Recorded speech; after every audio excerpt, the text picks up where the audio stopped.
ముఖ్యమంత్రి వర్యులు శ్రీ నారా చంద్రబాబు నాయుడు గారి నాయకత్వంలో ఆయన ఆదేశాల మేరకు ఇది మంచి ప్రభుత్వం, ప్రజాప్రభుత్వం, కూటమి ప్రభుత్వం ఏర్పడి 100 రోజులు పూర్తి చేసుకున్న సందర్భంగా సుంకేసుల గ్రామంలో ఏర్పాటు చేసినటువంటి యొక్క గ్రామ సభకి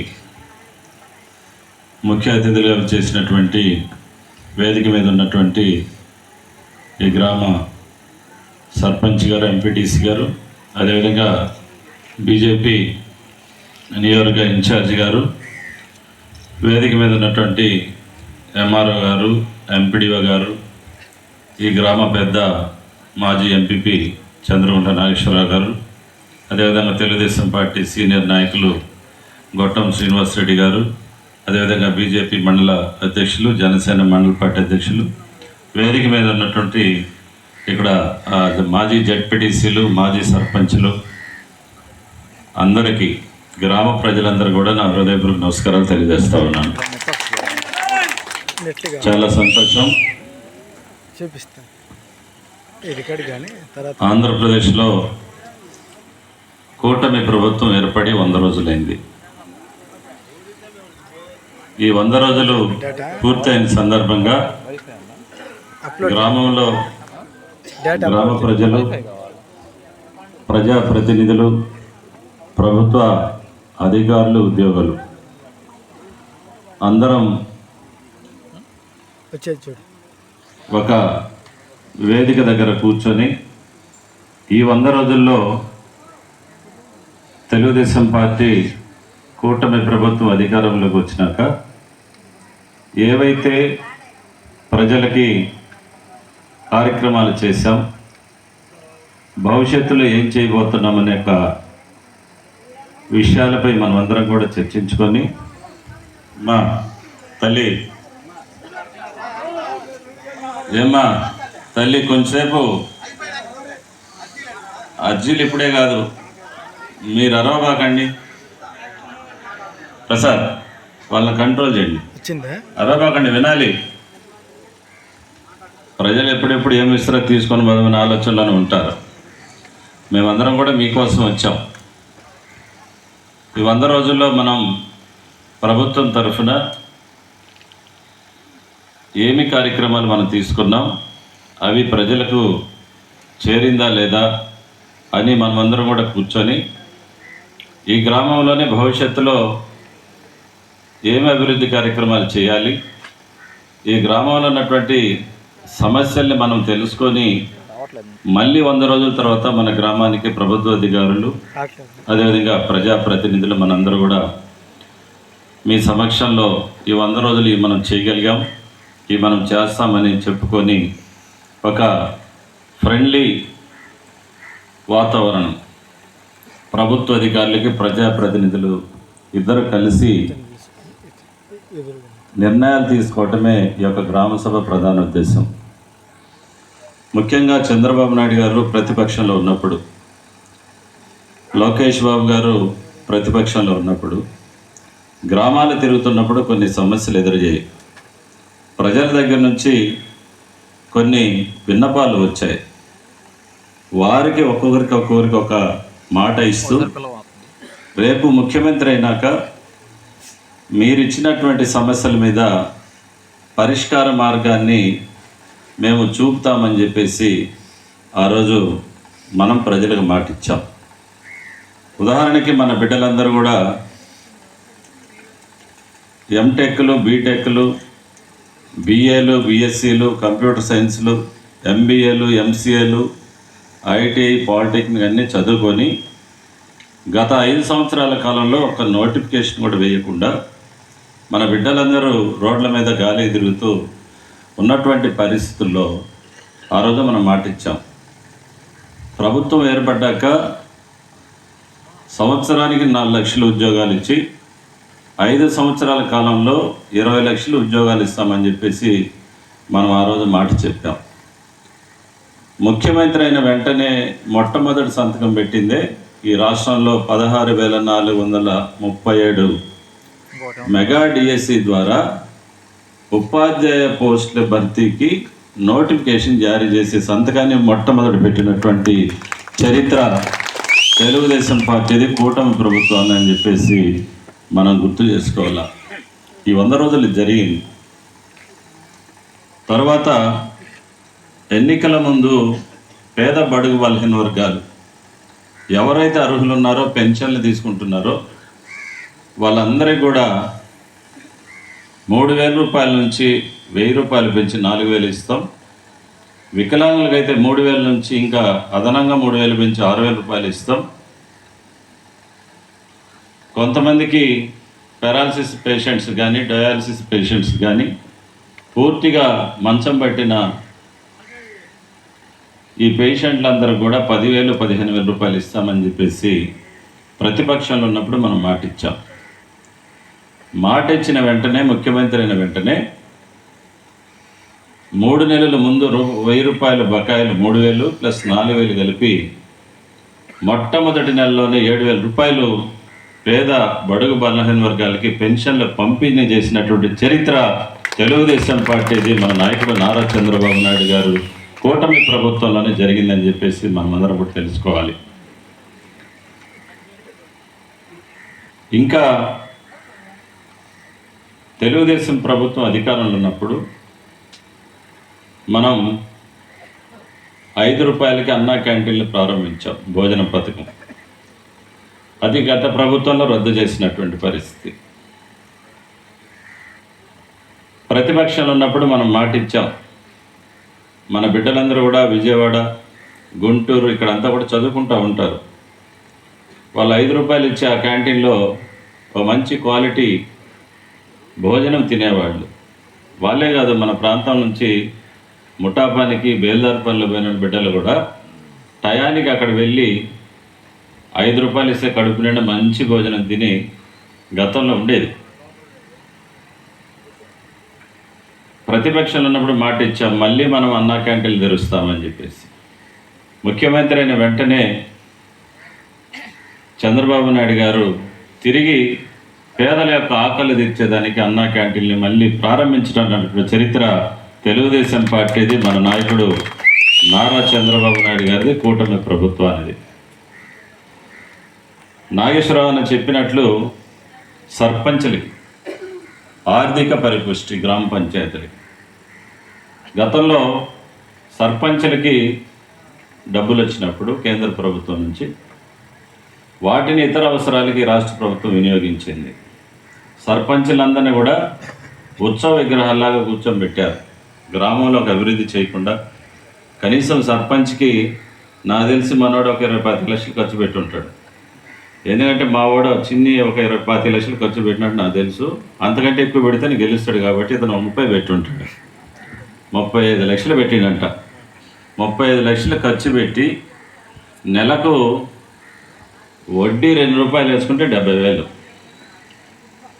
రూపాయి వేసుకుంటే 35,000 తెచ్చిన డబ్బులకి 35 లక్షలు ఖర్చు పెట్టి కనీసం ఒక వీధి దీపం కూడా వేసేటటువంటి పరిస్థితులు ఆయన లేడు పాపం. ఈరోజు మన నరేంద్ర గారి మోడీ నాయకత్వంలో కూటమి ప్రభుత్వం అధికారంలోకి వచ్చినాక సర్పంచులందరూ కూడా వారి యొక్క పైసతో సహా వాళ్ళకే కేటాయించి వారి ద్వారానే ఖర్చు పెట్టాలని చెప్పేసి ఒక సంపూర్ణమైనటువంటి చరిత్ర ఈ కూటమి ప్రభుత్వాన్ని అని చెప్పేసి మనం అందరం కూడా గుర్తు చేసుకోవాలి. గతంలో పెన్షన్ల పంపిణీ కార్యక్రమం చేయాలంటే మనం ప్రతిపక్షంలో ఉన్నప్పుడు జనరల్గా రాజకీయాలు ఏం చేస్తామంటే ఒక పార్టీని విమర్శించుకుంటా ఉంటాం. మనం విమర్శించాం ఆ రోజు ఉన్నటువంటి ప్రభుత్వాన్ని. వాలంటీర్ వ్యవస్థ ఎందుకు, వారికి ప్రతి ఒక్కరికి 5,000 ఇవ్వటం ఎందుకు, ప్రభుత్వ డబ్బులు ఖర్చు అవుతుందని. ఆ రోజు అవతల ప్రభుత్వం నుంచి ఒక మాట వచ్చింది, వాలంటీర్ వ్యవస్థ లేకపోతే పెన్షన్లు పంచేది ఎవడు పంచుతాడని చెప్పి ఒక మాట ఆ రోజుల్లో మాకు సమాధానం వచ్చింది. అందుకనే మన ప్రభుత్వం ఏర్పడ్డాక వాలంటీర్స్తో పని లేకుండా సచివాలయం ఉద్యోగస్తుల ద్వారా ఉదయాన్నే 6 గంటల నుంచి మధ్యాహ్నం 2-3 గంటల కల్లా ఈ రాష్ట్రంలో 65 లక్షల పైబడినటువంటి పెన్షన్దారులు అందరికీ కూడా 100% పంపిణీ పెన్షన్ల పంపిణీ చేసినటువంటి చరిత్ర తెలుగుదేశం పార్టీది. మన నాయకుడు నారా చంద్రబాబు నాయుడు గారు ప్రభుత్వ ఉద్యోగస్తుల ద్వారా అది చేసి చూపించాడు ఒకే ఒక రోజు. ఇలాంటి కార్యక్రమాలన్నీ కూడా మనం ప్రభుత్వం వచ్చాకనే ఇవన్నీ కూడా జరిగినాయి. అదేవిధంగా గ్రామాల్లో పశువులు పెంపకందారులకి, అదేవిధంగా వెటర్నరీకి సంబంధించినటువంటి షీప్స్, గోడ్స్, వీటన్నిటి పెంపకందారులందరూ కూడా 125 మండలాలకు సంబంధించి దగ్గర 125 పైచిలకు షెడ్ల నిర్మాణం కూడా మనం ఈ 100 రోజుల్లోనే మంజూరు చేస్తూ తీర్మానించడం జరిగింది. ఈ 100 రోజుల్లోనే 5 మండలాలకు కలిపి ప్రతి గ్రామానికి కనీసం 10 లక్షలకు తగ్గకుండా 3 కోట్ల రూపాయలతోటి మండలంలో సిమెంట్ రోడ్ల నిర్మాణానికి ప్రతిపాదనలు పంపించి పనులు మంజూరు చేసినటువంటి చరిత్ర తెలుగుదేశం పార్టీది, కూటమి ప్రభుత్వాన్ని అని చెప్పేసి మనమందరం కూడా తెలుసుకోవాలా. ఇక్కడ ఒక ప్రత్యేకమైనటువంటి పరిస్థితి ఉంది. మన ముంపు గ్రామాలు ఇవి. ఈ ముంపు గ్రామాల్లో ప్రభుత్వ నిధుల ద్వారా, ప్రత్యేకమైన నిధుల ద్వారా అభివృద్ధి చేసుకోవటానికి వీలు లేదు. అందుకని ఇక్కడ మనం సిమెంట్ రోడ్లు పర్మనెంట్ వర్క్స్ పెట్టేదానికి వీలు లేదని మనం ఇక్కడ కలెక్టర్ గారికి, ప్రీతమ్మ ప్రకాశం జిల్లా కలెక్టర్ తమీం అన్సారియా గారికి, నేను మన గ్రామస్తులందరూ కూడా నా దగ్గరికి వస్తే ఆమె దగ్గర చర్చించడం జరిగింది. సుంకేశ్వర గ్రామాల్లో, అదేవిధంగా గుండంచర్ల, కల్నూతన, ఈ 3 కూడా సబ్మెర్జ్డ్ విలేజెస్. ఇవన్నీ కూడా ముంపు గ్రామాల్లో దగ్గర నాకు తెలిసి 20 సంవత్సరాలు అయి ఉంటుంది. ఒక తట్టమట్టి కూడా 7 వేల 1 కిలోమీటర్ రోడ్ వేసిన పరిస్థితి కూడా లేదు. వేయటానికి కుదరదు కాబట్టి వేయలేదు. అందుకని నేను ఆమె ఒకటి అడిగాను, నరేగా ద్వారా, ఉపాధి హామీ ద్వారా గ్రావెల్ రోడ్లన్నా మినిమం వాళ్ళు ఇక్కడ నుంచి ఊరు నుంచి బయటికి పోయేంత వరకు ప్రజల అవసరాలకి మనం గ్రావెల్ రోడ్లు మంజూరు చేయండి మేడం అంటే ఆమె సూత్రప్రాయంగా అంగీకరించింది. కాకపోతే ఇక్కడ ఒక చిన్న సమస్య ఉంది. నరేగా నిధులు 50% ఉంటే మెటీరియల్ కాంపోనెంట్ 50% ఉంటుంది, 50% మన లేబర్ ఉంటుంది. అందుకని కొంచెం పర్సెంటేజ్ పెంచితే కనీసం మినిమం 70-30 రేషియోలో మీరు కానీ మెటీరియల్స్ 70% కానీ ఇవ్వగలిగితే ఇక్కడ అది వర్కౌట్ అవుతుందని చెప్పేసి నేను కలెక్టర్ గారితో మాట్లాడటం జరిగింది. ఆమె కూడా దానికి అంగీకరించడం జరిగింది. త్వరలో కూడా మన రోడ్లన్నీ కూడా గ్రావెల్ రోడ్లు కూడా వేస్తామని చెప్పేసి మీ అందరూ కూడా మాట ఇస్తూ ఉన్నాం. ఇకపోతే మేడం గారు వచ్చినప్పుడు కలెక్టర్ గారు ఆమె చూసింది, మనం చెప్పాం. ఈ ముంపు గ్రామాలకు రావాలంటే కొండ దిగి రావాలి, రోడ్లు చాలా అధ్వానంగా ఉన్నాయని చెప్తే ఇక్కడ ముంపు గ్రామాల మీద మన కలెక్టర్ గారు ప్రత్యేకమైన దృష్టి పెట్టారు. ముంపు గ్రామాలే కాదు, ఎర్రగొండపాలెం నియోజకవర్గం మీద. కారణం ఏంటంటే ఇది ఒక వెనుకబడిన ప్రాంతం, నల్లమల అటవీ ప్రాంతానికి ఆనుకొని ఉండేటువంటి ప్రాంతం గ్రామాలు. అందుకని ఆమె ఇమ్మీడియట్గా 51 లక్షలతోటి మన కొండ మీద రోడ్డు మొత్తం కూడా మంజూరు చేసి టెండర్స్ కూడా కాల్ ఫర్ చేయడం జరిగింది. 5వ తారీఖున టెండర్లు పూర్తయి వచ్చిన కాంట్రాక్టర్ వర్క్ చేస్తారని చెప్పేసి కూడా మీ అందరూ కూడా తెలియజేసుకుంటా ఉన్నాం. ఇది 100 రోజులు ప్రభుత్వంలో ఇది జరిగినటువంటి పరిస్థితి మనం గుర్తు చేసుకోవాలి. ఇకపోతే పాఠశాలలు, హాస్టల్స్. ఎర్రగొండపాలెం నియోజకవర్గం దళిత నియోజకవర్గం. పేద బడుగు బలహీన వర్గాల్లో బీసీలు, ఎస్టీలు, అదే గిరిజనులు, ముస్లిం మైనారిటీస్, వెనుకబడిన వర్గాలు దగ్గర 75% పైన ఉన్నటువంటి నియోజకవర్గం ఇది. ఈ నియోజకవర్గంలో రైతాంగం కూడా కూలి పనులు చేసుకొని బ్రతుకుతున్నటువంటి గ్రామాలు కొన్ని ఉన్నాయి. నేను ప్రత్యక్షంగా చూశా. గత 4 సంవత్సరాల్లో ప్రతి ఇంటికి నేను వచ్చాను, ప్రతి రైతాంగంతో మాట్లాడాను, బడుగు బలహీన వర్గాల ప్రజానీకంతో మమేకమయ్యా. ఇక్కడ కూలి పనులు చేసుకుంటూ మన బిడ్డలకి చదివించేదానికి కనీస అవసరాలంటే హాస్టల్స్ లేకపోవటం వల్ల ఉన్న హాస్టల్లో సరైనటువంటి సీట్లు, అవసరమైనటువంటి సీట్లు మంజూరు లేకపోవటం వల్ల మన వాళ్ళు ఇతర రాష్ట్రాలకి, ఇతర జిల్లాలకి కూలి చేసే పని నిమిత్తం బిడ్డలను కూడా స్కూల్ మానిపించి వాళ్ళు వెంట తీసుకొని పోవటం వల్ల మన దగ్గర డ్రాప్అవుట్స్ పెరిగాయి. పిల్లలు బడి మానుకొని వారి జీవితాలు కూడా మరి ఛిద్రమైపోతున్నటువంటి పరిస్థితుల్లో కనీసం గతంలో ఇక్కడ పనిచేసినటువంటి మంత్రులు, ఎమ్మెల్యేలు పేద బిడ్డల మీద కనీసమైన కనికరం చూపించలేనటువంటి పరిస్థితి నేను అన్నీ కూడా ప్రత్యక్షం కల్లారా చూశాను. మన వర్షాలు పడతా ఉంటే ఎర్రగొండపాలెం బాయ్స్ హాస్టల్ ఆ భవనం ఎప్పుడు కూలిపోద్దని భయం వేసి ఆ పిల్లలు నాకు డైరెక్ట్గా ఫోన్ చేశారు. సార్ ఇది మాకు భయం వేస్తుందని చెప్పేసి మధ్యాహ్నం 2:30 ఫోన్ చేస్తే నేను ఇమ్మీడియట్గా మన ఏఎస్డబ్ల్యూ ఫోన్ చేసి మీరు వెళ్ళి అంబేద్కర్ ఆడిటోరియంలో ఆ బిడ్డలను పండేసి వాళ్ళ ప్రాణాలు కాపాడానంటే ఈవినింగ్ 6 కల్లా వాళ్ళందరినీ అంబేద్కర్ ఆడిటోరియంలో చేర్చి వర్షాలు పోయేదాకా అక్కడ పండేసినటువంటి పరిస్థితి ఈరోజు మన నియోజకవర్గంలో ఉంది. దీనిని పట్టించుకున్నటువంటి నాదులు లేడు.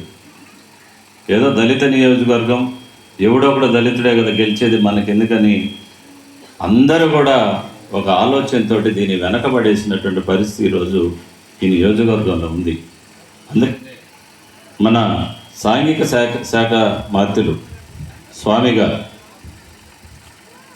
ఆయన మేము హాస్టల్స్ కావాలి, ఈరోజు హాస్టల్కి అదనపు గదులు కావాలని చెప్పి మనం అడిగిన వెంటనే ఆ బాలుర హాస్టల్కి 3 కోట్ల రూపాయలతోటి ప్రతిపాదనలు చేస్తూ రాష్ట్ర ప్రభుత్వానికి పంపించినటువంటి పరిస్థితి. త్వరలో ఆ 3 కోట్ల రూపాయలు కూడా మంజూరు అవుతుందని చెప్పేసి మీ అందరూ కూడా తెలియజేసుకుంటా ఉన్నాం. అదేవిధంగా దోరణాల్లో degree college, junior college, degree కాలేజీకి అయితే అసలు భవనాలు లేవు, ప్రభుత్వ స్థలము కూడా దాన్ని కేటాయించలేనటువంటి పరిస్థితి గతంలో. మరి గతంలో పెద్ద పెద్ద హోదాల్లో ఉన్నారు పాపం, కనీస పేద పిల్లలకు కూడా వారి యొక్క కనీస అవసరాలు కూడా తీర్చలేని పరిస్థితులు గతంలో ఉన్నాయి. నేను పోయి ప్రత్యక్షంగా చూసి డిగ్రీ కాలేజ్ ప్రిన్సిపాల్ గారిని, అదేవిధంగా జూనియర్ కాలేజ్ ప్రిన్సిపాల్ని ఇద్దరిని కూర్చోబెట్టి డిగ్రీ కాలేజీ భవనాలు లేకపోతే జూనియర్ కాలేజీలోనే ఉదయం ఒకరు సాయంత్రం ఒకరు తరగతులు నిర్వహించుకొని ఈ ప్రాంత బడి కాలేజీలు ఆగిపోవటానికి లేదని చెప్పేసి నేను ఇద్దరితో మాట్లాడి ఈరోజు అక్కడనే షిఫ్ట్ సిస్టమ్ ద్వారా వారికి చదువు చెప్పిస్తున్నటువంటి పరిస్థితి ఈరోజు మన నియోజకవర్గంలో ఉంది. దానికి కూడా మన సోషల్ వెల్ఫేర్ మినిస్టర్ స్వామి గారు బాయ్స్ అండ్ గర్ల్స్ కాలేజ్ హాస్టల్ను కూడా మంజూరు చేసినటువంటి పరిస్థితి ఈ 100 రోజుల్లోనే జరిగిందని చెప్పేసి మీ అందరూ కూడా నేను తెలియజేసుకుంటా ఉన్నా. ఇలాంటి కార్యక్రమాలన్నీ కూడా మనం తీసుకెళ్తా ఉన్నాం. అదేవిధంగా మన గొట్టిపాటి రవికుమార్ గారు విద్యాశాఖ మంత్రులు, ఆయన విద్యుత్ శక్తి మంత్రి అయినాక నేను ఆయన దగ్గరికి వెళ్ళి నేను గూడెలు మొత్తం తిరిగా, తండాలు, లంబాడి తండాలు, చెంచుగూడెలు మొత్తం ఒక్కటి కూడా వదలకుండా, ఈవెన్ పాలొట్లో కూడా పోయాను, మర్రిపాలెం పోయాను, పెదమంతనాల, చిన్నమంతనాల, చిన్నారుట్ల, పెదారుట్ల, చింతల అన్నీ తిరిగా. నేను తిరగని తండా లేదు, తిరగని గూడెం లేదు. చాలా గూడెల్లో తండాల్లో కరెంటు లేదు. రాత్రి అయ్యేసరికి వాళ్ళందరూ కూడా అడవుల్లో భయపడుతూ బ్రతికేటటువంటి పరిస్థితి నేను ప్రత్యక్షంగా చూసాను. ఎందుకంటే నేను ఒకసారి మర్రిపాలెంలో పడుకున్నా, అక్కడే అసలు ఏంటిదని పాలొట్లో ఒకసారి ఉన్నా. నేను ఆయన చెప్పాను, చాలా గూడెల్లో తండాల్లో కరెంటు లేదు సార్, మాకు మీ పేరు చెప్పుకుంటారు, మన జిల్లావాసిగా మంచి భగవంతుడిని మీకు మంచి అవకాశం ఇచ్చినారంటే ఈరోజు చెంచుగూడెలో, లంబాడి తండల్లో ప్రతి ఏదైతే గూడానికి కరెంట్ లేదో అన్ని గూడాలకి ఈరోజు మనం కరెంటు లాగిస్తూ ఉన్నాం. ఈ కరెంటు లాగే కార్యక్రమం కూడా ఈ 100 రోజుల్లో జరిగిందని చెప్పేసి మీ అందరూ కూడా నేను తెలియజేసుకుంటా ఉన్నా. ఇలాంటివి పరిస్థితి sir. KGV school for girls వైడిపాడు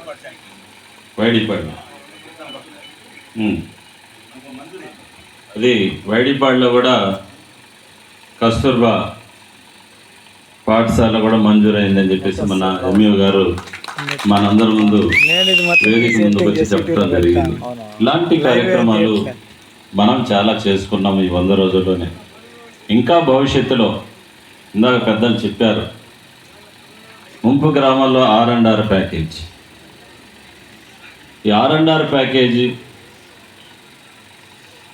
నేను ప్రతిపక్షంలో ఉన్నప్పుడే గ్రామ ప్రజలు 3 గుండంచెర్ల, కల్నొత్తుల, సుంకేసుల గ్రామ పెద్దలందరినీ తీసుకొని ఒక 100-200 మంది తీసుకొని నేను ఆ రోజుల్లో ప్రతిపక్ష నాయకుడు ఉన్నటువంటి చంద్రబాబు నాయుడు గారి దగ్గర తీసుకెళ్ళాను. ఇక్కడ చాలామంది నాతోటి వచ్చారు, వేదిక మీద ఉన్న ముందున్నోళ్ళు కూడా. ఆయనకి ఆ రోజు చెప్పాం, మనం గత ప్రభుత్వంలో 12.5 లక్షల రూపాయలు మంజూరు చేసి మనం జీవో ఇచ్చాం. ఆ రోజు ఉన్నటువంటి ప్రతిపక్షంలో ఉన్నటువంటి వైసీపీ నాయకులందరూ కూడా ఆ ప్రభుత్వం వస్తుంది 18 లక్షల రూపాయలు మీకు ఇస్తాం, ఇవి తీసుకోవద్దని చెప్తే లబ్ధిదారులందరూ కూడా ఆశపడి ఇంకా 2-3 నెలలు అయితే వైసీపీ గవర్నమెంట్ వస్తుంది కదా, మనం 18 లక్షలు తీసుకోవచ్చని ఆశతోటి ఎవరు కూడా రిజెక్ట్ చేయటం జరిగింది. ఈ ప్రభుత్వం వచ్చి 5 సంవత్సరాలు అనేది మనం ఇచ్చే 12.5 లక్షలు కూడా ఇంకా ఇవ్వలేదు. ఎవరు కూడా రేపు మన ప్రభుత్వం అధికారంలోకి వచ్చిన తర్వాత, మీరు ముఖ్యమంత్రి అయిన తర్వాత 12.5 లక్షల కంటే కూడా బెటర్ మెరుగైనటువంటి ప్యాకేజీ మా ప్రాంతం 3 గ్రామాల ముంపు గ్రామాల ప్రజలకు ఇవ్వాలి అని చెప్పేసి నేను వీళ్ళందరి సమక్షంలో ఆయన కోరటం జరిగింది. ఆయన దానికి ఒప్పుకోవటం కూడా జరిగింది. తర్వాత ఎవరైతే జీవో ఇష్యూ చేసే నాటికి 18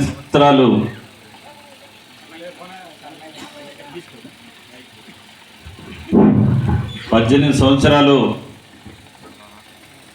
ఎవరికైతే వయస్సు పూర్తి అవుతుందో వాళ్ళందరినీ కూడా ఈ ప్యాకేజీలో జాయిన్ చేయాలని చెప్పేసి రెండో డిమాండ్గా ప్రతిపాదనగా ఆయన ముందు మనం పెట్టడం జరిగింది. దానికి కూడా ఆయన అంగీకరించడం జరిగింది. ఇవన్నీ కూడా నేను ప్రతిపక్షాలను చేశాను, ఈ ప్రాంత ప్రజల మనోభావాలను దృష్టి పెట్టుకొని. దురదృష్టవశాత్తు ఈ గ్రామాలు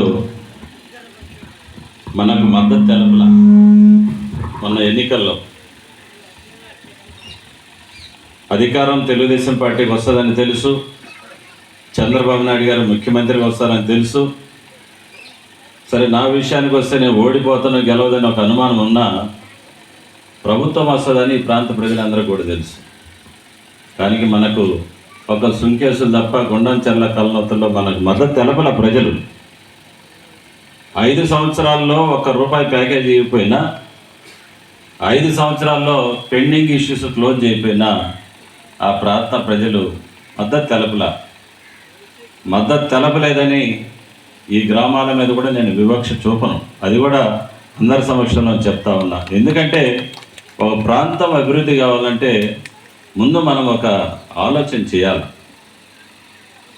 గతంలో 18 లక్షలు ఇస్తామని మాటలు చెప్తే అమాయక ప్రజలందరూ కూడా వేశారు. పాపం తప్పు లేదు. 5 సంవత్సరాలు కనీసం ₹1 అయినా, కనీసం తెలుగుదేశం ఇస్తామన్న 12.5 లక్షలు కూడా ఇవ్వలేనని దౌర్భాగ్య స్థితిలో గతంలో ఉన్నాయి. అందుకనే ఆలోచన చేయకుండా అందరూ కూడా దానికి మద్దతు తెలిపారు. కానీ ఇప్పుడు అట్లా కాదు. ప్రతి ఒక్కరిని, ఎవరైతే ఈ 3 గ్రామాల్లో అర్హత కలిగి ఉన్నారో ప్రతి ఒక్కరికి కూడా పార్టీలకు అతీతంగా ప్యాకేజీ ఇప్పిస్తానని చెప్పేసి మీ అందరినీ కూడా నేను తెలియపరుస్తాను. ఆ పార్టీ లేదు, వైసీపీ లేదు, తెలుగుదేశం లేదు, బీజేపీ లేదు, జనసేన లేదు. ఎవరైతే ఈ గ్రామాలు, ఎందుకు ఆ మాట అంటున్నా అంటే, ఈ గ్రామాల మీద మాకు గౌరవం ఉంది. కారణం ఏంటంటే ఎందుకు ఆ గౌరవం ఏర్పడదంటే మీ యొక్క మనోభావాలు మన ముత్తాతల దగ్గర నుంచి తాతల తరాల నుంచి మన గ్రామాలు, మన ఇండ్లు, మన తీపి గుర్తులు, మన జేజనాయన సమాధిలో, అవ్వ సమాధి, తండ్రుల సమాధులు అన్నీ కూడా వదులుకొని 3 జిల్లాలకి మీరు చేసినటువంటి త్యాగం ఇక్కడ ఉంది కాబట్టి ఇక్కడ ఏ రాజకీయ నాయకుడైనా పార్టీలు చూసుకోకుండా పనిచేయాల్సినటువంటి బాధ్యత మా మీద ఉందని చెప్పేసి మీరు చేసిన త్యాగం వల్లనే వెలుగొండ ప్రాజెక్టుకి నీళ్ళు వస్తే రేపు 3 జిల్లాల ప్రజలు మీ పేరు చెప్పుకొని మీరు చేసినటువంటి ఆ త్యాగ ఫలితమే మేమందరం కూడా ఇక్కడ నీళ్లు తాగేటువంటి పరిస్థితి ఏర్పడుతుందని చెప్పేసి ఆ గౌరవమే మీ మీద నాకుంది. నాకు ఓట్లు అయిపోయినా నాకు ఆ గౌరవం ఉందని చెప్పేసి మీ అందరూ కూడా తెలియజేసుకుంటా ఉన్నా.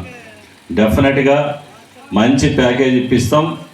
ఖచ్చితంగా ఎవరైతే 18 సంవత్సరాలు నిండి ఉన్నాయో జీవో ఇచ్చే నాటికి వాళ్ళందరూ కూడా మనం చేస్తామని చెప్పేసి నేను మీకు తెలియజేసుకుంటా ఉన్నా.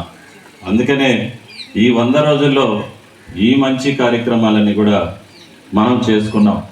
ఇవన్నీ కూడా మనం ప్రజలకి అవి కూడా ఆ కుటుంబాలన్నీ కూడా దీంట్లో మనం చేరుస్తాం. అందుకని మనం ఒకటే చెప్పుకుంటా ఉన్నాం, మనం ఈ 100 రోజుల్లో మన ప్రభుత్వం వచ్చినాక ఇన్ని కార్యక్రమాలు చేశాం. రేపు అక్టోబర్ నెలలో 2వ తారీఖు నుంచి ఎవరైతే పెన్షన్లకు అర్హులు ఉన్నారో గ్రామంలో ప్రతి ఒక్కరికి కూడా వారి యొక్క అర్హతలను బట్టి ప్రతి ఒక్కరు కూడా పెన్షన్లు ఇస్తామని చెప్పేసి మీ అందరూ కూడా తెలియజేసుకుంటా ఉన్నాను. అది అక్టోబర్ 2 గాంధీ జయంతి నుంచి మొదలవుతూ ఉంది.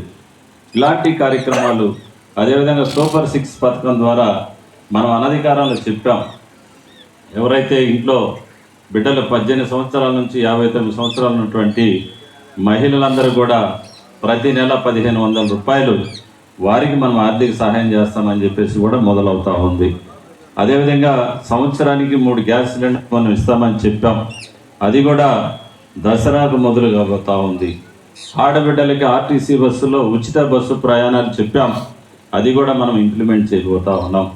అందుకనే మనం అందరం చెప్పిందే కూటమి ప్రభుత్వం చేస్తుందని చెప్పేదానికే ప్రతి 100 రోజులకు ఒకసారి మీ ముందొచ్చి ఆ 100 రోజుల్లో మీ గ్రామంలో ఏం జరిగిందో ప్రతి ఒక్కటి కూడా ప్రజల ముందే వివరించి ప్రజల దగ్గర నుంచి వస్తున్నటువంటి మరి అర్జీలని ప్రతిపాదనలు స్వీకరించి ఈ గ్రామంలో ఒక మంచి పరిపాలన ఇవ్వాలనే ప్రధాన ఉద్దేశంతో మీ ముందుకు వచ్చాం. నేను ఒకటి కోరుకుంటా ఉన్న ప్రభుత్వ అధికారుల్ని, ఉద్యోగస్తుల్ని, ఇది పేద నియోజకవర్గం. గతంలో లాగా పరిపాలన ఉండదు. ఖచ్చితంగా మనం అందరం బాధ్యతగా పనిచేద్దాం. ఇక్కడ ఉన్నటువంటి సచివాలయ సిబ్బంది కానీ, మండల స్థాయి నాయకులు కానీ, అదేవిధంగా జిల్లా డివిజన్ స్థాయి నాయకులు అందరూ కూడా ఈ దళిత పేద నియోజకవర్గం మీద ప్రత్యేకమైన దృష్టి పెట్టండి. పని చేయకపోతే మాత్రం ఇష్టం లేకపోతే దయచేసి వెళ్ళిపోవచ్చు. ఊరినే పత్రం పెట్టేది లేదు. అందుకనే మనం ఈ ట్రాన్స్ఫర్స్ కూడా అయిపోయినాయి. కొత్త పాత కలయికతోటి 1వ తారీఖు నుంచి మరి అడ్మినిస్ట్రేషన్ మొదలు కాబోతుంది. కాబట్టి ఖచ్చితంగా మీరందరూ బాధ్యతగా పనిచేయండి. ఎవరికో విషయం తెలియని వాళ్ళకి మాకు చెప్తే మాత్రం అది సహించేది లేదు. స్పష్టంగా ఆల్ డిపార్ట్మెంట్స్ మీద కమాండింగ్ ఉంది. విషయం పూర్తిగా తెలిసినటువంటి వ్యక్తిని మా వాళ్ళందరూ కూడా మండల స్థాయి నాయకులందరూ కూడా అందరూ చాలా సీనియర్ నాయకులు. అన్ని విషయాల్లో స్పష్టత, క్లారిటీ ఉంది. కాబట్టి ఏదో తూతూ మంత్రంగా ప్రభుత్వ అధికారులు ప్రభుత్వం నుంచి వచ్చినటువంటి ఆదేశాలని, ప్రభుత్వం నుంచి వచ్చినటువంటి విషయాల్ని రైతాంగానికి, ప్రజలకు స్పష్టంగా మీ శాఖల ద్వారా వచ్చినటువంటి ప్రతి ఒక్క కార్యక్రమాన్ని వారికి చెప్తూ అర్హులైన ప్రతి ఒక్కరికి కూడా మీరు అందరూ కూడా సహాయం చేయాలా. ఇక్కడ రాజకీయ నాయకులు, అధికారులు వేరు కాదు. ఇద్దరు కూడా మెర్జ్ అయ్యి గ్రామాల్లో అభివృద్ధి కార్యక్రమాలు చేయాలా. దానికి మీరు అందరూ కూడా సహకరించాలని కోరుకుంటూ ఈ అవకాశం ఇచ్చినటువంటి ప్రభుత్వ అధికారులందరూ కూడా పేరు పేరున నా హృదయపూర్వక ధన్యవాదాలు తెలియజేస్తూ సెలవు తీసుకుంటా ఉన్నాను. Thank you అనడా.